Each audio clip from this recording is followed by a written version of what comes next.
Hello, welcome to a Tuesday? I don't really know. I think it's a Tuesday. I have been inside doing research on Hitler's death. It's a Tuesday night. What else do we do? Today, the F10 actually went down to BMW San Diego for some service work. I had noticed that the left downshift paddle, when pulled, would make an unpleasant noise.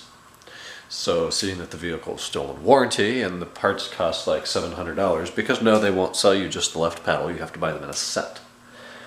We complained about that and they ordered it, and finally they came in, so they installed them. As a loaner today, we had a 2020 G Series, G whatever chassis, not the Mercedes, X3. It was the X330 X-Line SI, I don't know, it was a 4-cylinder. It's pretty nice. The power wasn't great, but it's a 4-cylinder, I'll let it go.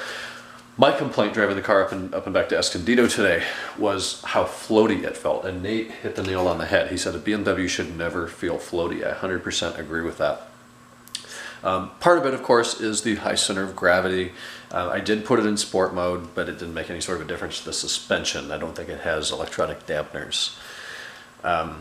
It was an X-Line, not a sport line. It's not the M40i, yeah, but it's still a BMW. And I feel like, I've never driven an E83. I would love to drive an E83 that's been moderately well cared for.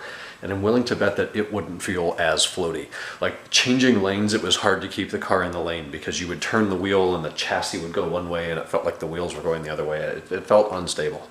At speed, which is, and I'm talking like 80 miles an hour, and I've never really felt another BMW feel, no I have. I felt a 96 540 with like 200,000 miles on it that was just beat to absolute shit feel unstable at 40 miles an hour, but that makes sense. This is a new car, it had 2,000 miles on it.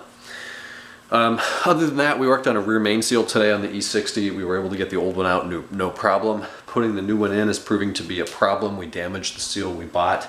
We went over to Home Depot, bought a big piece of pipe that's the perfect diameter to press it in firmly, and we put a 2x4 over it and then tapped it in the middle, but somehow the bottom went in way too far, the top didn't go in enough, it kinked. So we ordered another one and we're going to try again. The BMW special tools for the job are $246. I really don't want to spend that. We're going to have to see what happens here. I'm not going to talk your ear off tonight. I'll edit this tomorrow. I'm going to try to be better with these vlog uploads. I'll talk to you then. Good night.